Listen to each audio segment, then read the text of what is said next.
Hello बच्चों, class 10th NCERT AP example number 10 को समझते हैं। ध्यान से देखिए। इन ए फ्लावर बेड, देखो क्या है हमारे पास, पहले क्वेश्चन को पढ़ लेते हैं। In a flower bed there are 23 rose plants in the first रो।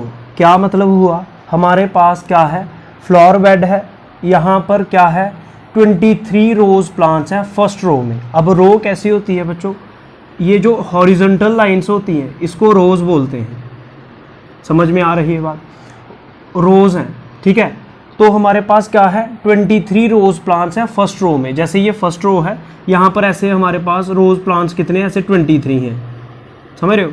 यहाँ पे ऐसे 23 रोज प्लांट्स हैं फर्स्ट रो में। फिर आगे बढ़ते हैं 21 इन द सेकंड। अब इसके बाद जो सेकंड रो आएगी, पहली रो में 23 रोज प्लांट्स थे और जो सेकंड रो है उसमें कितने हैं, ऐसे ही रोज प्लांट्स हैं। दूसरी में 2 कम है, मतलब 21 है रोज प्लांट्स, ठीक है। ऐसे ही थर्ड रो में कितने हैं, 19 इन द थर्ड। जो इसके बाद थर्ड रो आएगी उसमें 19 है। समझ में आ रही है बात, इसमें 19 रोज प्लांट्स हैं। फर्स्ट रो में 23 थे, सेकंड में 21 है, थर्ड में 19 हो गए। अच्छा, एंड सो ऑन, ऐसे ही आगे चलते जाओगे आप रोज में।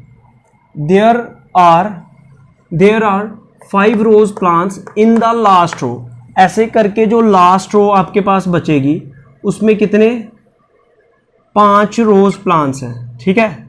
लास्ट जो रोज होगी, लास्ट जो रो है उसमें 5 रोज प्लांट्स हैं। How many rose are there in the flower bed. ये जो फ्लावर बेड है इसमें नंबर ऑफ रोज मेरे को निकालनी है, फाइंड करनी है। इसके अंदर नंबर ऑफ रोज कितनी है, देखिए ध्यान से। तो देखिए मेरे को क्या फाइंड करना है, जैसे ये first row, second row, third row, ऐसे ऐसे करके लास्ट रो में 5 रोज प्लांट्स हैं। तो मेरे को नंबर ऑफ रोज को काउंट करना है। तो देखिए सबसे पहले हम देखेंगे क्या ये एपी बना रही है। अगर एपी बना रही है तो लास्ट रो में 5 प्लांट्स है, मतलब लास्ट टर्म 5 है। तो मेरे को एन की वैल्यू फाइंड करनी है, नंबर ऑफ रोज भी मिल जाएंगी। ध्यान से समझिए कैसे। जैसे फर्स्ट रो में मैंने लिख लिया the number of rose plants in the first, second, third and so on rows are. तो फर्स्ट रो में 23 थे, लिख लिए 21, 19 एंड सो ऑन, ऐसे ही चलता जा रहा था। और लास्ट रो में 5 थे।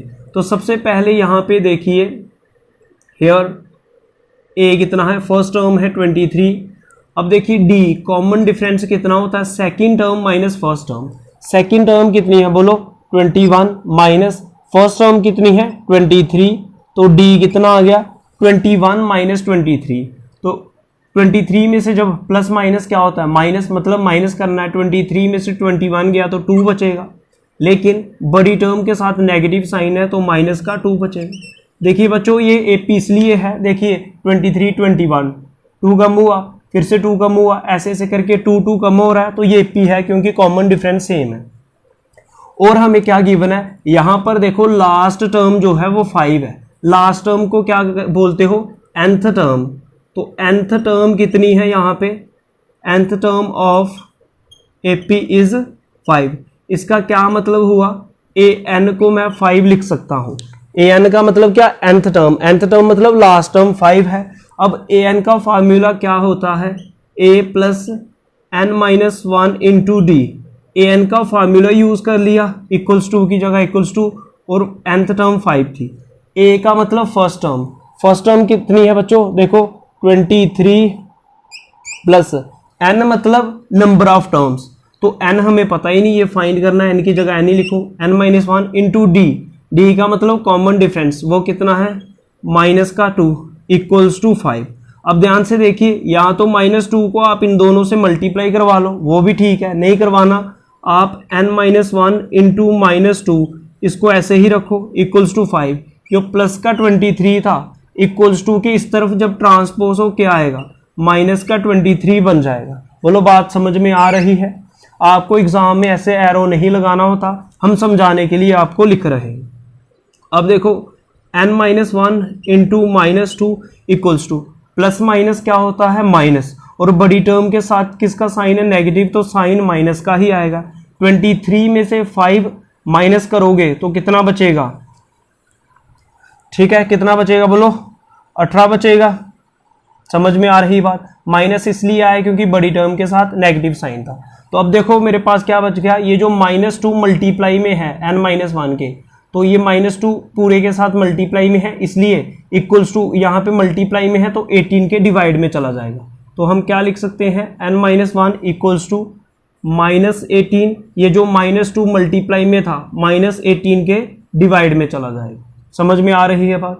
2 से 2 कैंसिल हो गया, 2 कितने का 18 होता है, 9 सा, तो n-1 इक्वल्स टू कितना बचा, 9, n कितना आ जाएगा 9, माइनस का 1 इस तरफ ट्रांसपोज हो के प्लस का 1, n कितना आ गया, 9 + 1 कितना होता है 10।